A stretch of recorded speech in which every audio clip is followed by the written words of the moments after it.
everyone, in this video I'm going to show you exactly how to hold your calligraphy pen, the correct angle, the angle for the nib, where the fingers should go, and exactly how to hold the pen correctly on the page when you're writing in a calligraphy style. So if you pick up a pen like this is a Lamy fountain pen. It's the Lamy AL Star, the aluminium one, and you'll see here it's actually got two ridges cut for your hand. I think you can see it more easily on my white one. So your fingers are placed right there on those grooves, and that helps you to keep your fingers in the correct place. What it doesn't do, however, is help you keep your nib angle at the correct in the correct position. So if you're using something like a calligraphy marker, this is a Artline one. You also get the Pilot one. You get a whole lot of different brands. You also get the Faber-Castell, the Elegant Writer from Sweetball. There's various ones. What makes it a calligraphy pen or calligraphy marker is the flat end. So this is a size 2, which matches the size 2 millimeter graph paper that I'm working on. I'll explain that in a different video. But when you're working with a pen like this, it's quite difficult to see the end of the nib. So as you're writing, often what happens is your pen turns and then you lose your nib angle. So when you're using a pen like a fountain pen with a metal end, it's much easier to actually see the end of your nib as you're writing. So what you're looking for is a 45-degree angle, and that means that your nib will stay in the correct position the entire time that you're moving across the page.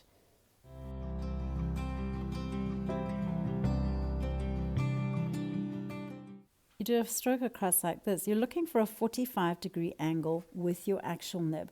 You don't want the angle of the nib to go thick like this, because look what happens to your stroke, or to go upright like this. You'll also get a thick stroke. So you're looking for a nice thin stroke like this. And if you look at the graph paper, just quite an easy way of seeing your nib angle. Here is your 90-degree angle. And going across there is 45 degrees.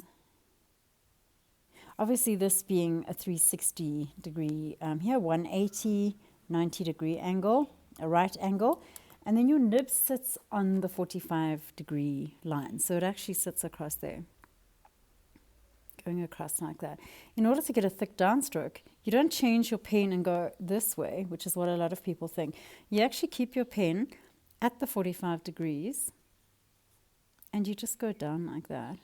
And what you'll get is a beautiful thick downstroke with a 45-degree angle here and here. So you've actually kept your pen at the 45 degrees here, and then you keep it like that for every stroke that you do. So if you're doing a circular stroke and you're doing one where it's an O, for instance, and you need to keep your pen at 45 degrees, what will happen is you're going to get thin, thick, thin as you go up, thick as you come down, thin as you come around like that.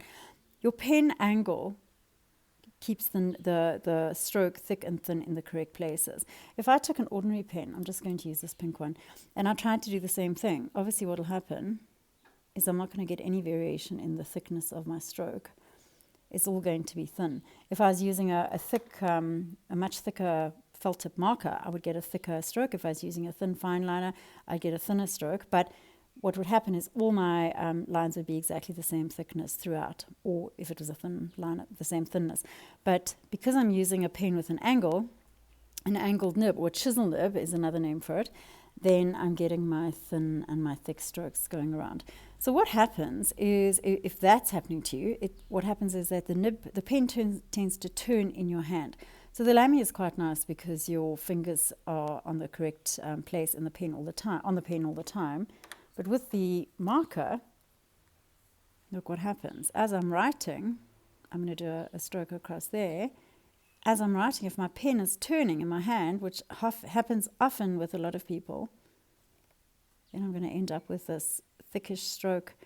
Or if I start with my nice 45-degree angle at the top, and I turn, I'm going to end up with a flat stroke at the bottom. And then what happens is you've got this uneven thickness at the bottom and a nice thin part at the top.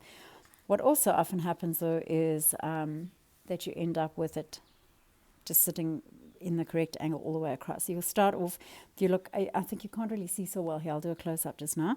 Your nib angle is incorrect. If it's upright like that, you're getting a thick stroke. or if it's too flat that way, and you're also getting a thick stroke going across. Then what will happen to your letters is if you're trying to do a letter like an N, for instance, and this is how it's supposed to look. You are doing your 45-degree angle, thick and thin in the right place. There's your beautiful letter. If you hold it incorrectly and you hold too flat, so now my nib is going flat at the top. When I say flat, what I mean is I've lost the 45-degree angle that I'm supposed to have for the nib. So now I'm going to do one that's too flat. Now it's thick coming down and thick coming out, and a thick foot at the bottom like that. If I go to upright with my angle, and now my angle is sitting, so instead of 45 degrees, I've gone upright like that.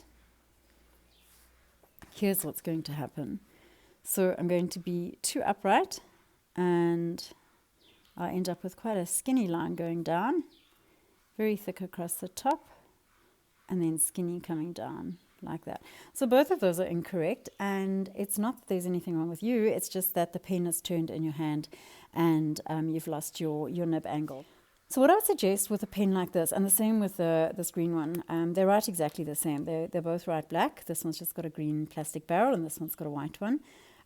Take a Koki pen, a felt tip marker, permanent marker, and make a dot for yourself. So if that's the front of your nib, you're wanting it to sit flat across like that, put a little dot over here.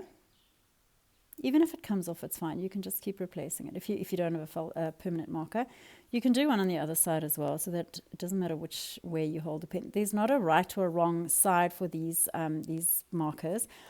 The flat side is the same on both sides. With a pen like this, you need to hold it with the metal side up, because as you apply pressure, what happens is the nib lifts and the ink is released. On these markers, these felt tip markers, it doesn't matter which side you hold it, as long as you're not holding it upright like that with the flat end upright. You're wanting it flat like this.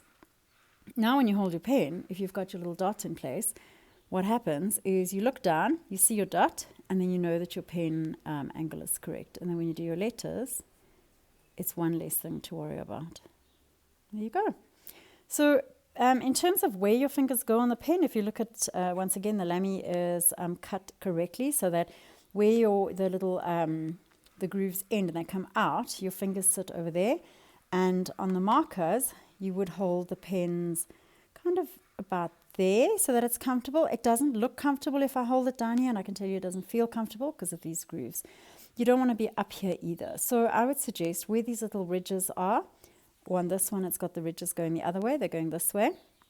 It's almost as if they've intended your fingers to go there. So that is comfortable. You're wanting a nice distance from the page up to your hand.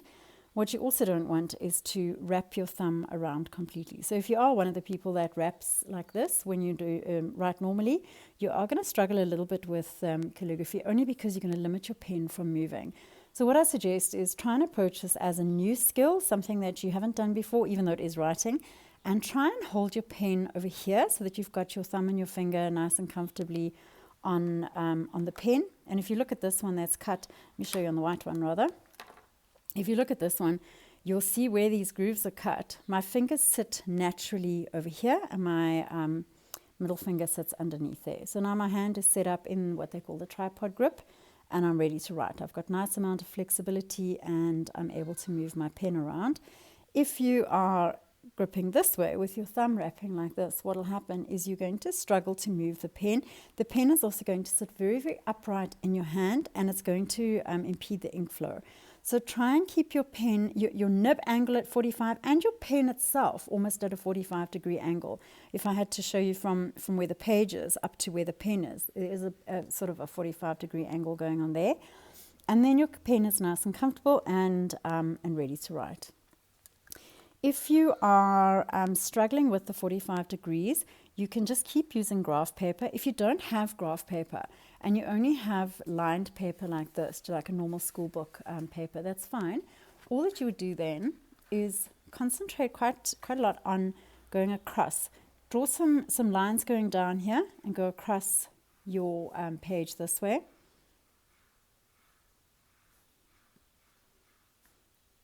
And if you find that it's not working and you're going up like that, or you're going up like this, try drawing some some vertical lines going down. The lines on the school book are about 8 millimeters apart, so try drawing your vertical lines about 8 millimeters apart, and this will give you a nice grid formation, kind of similar to the graph paper.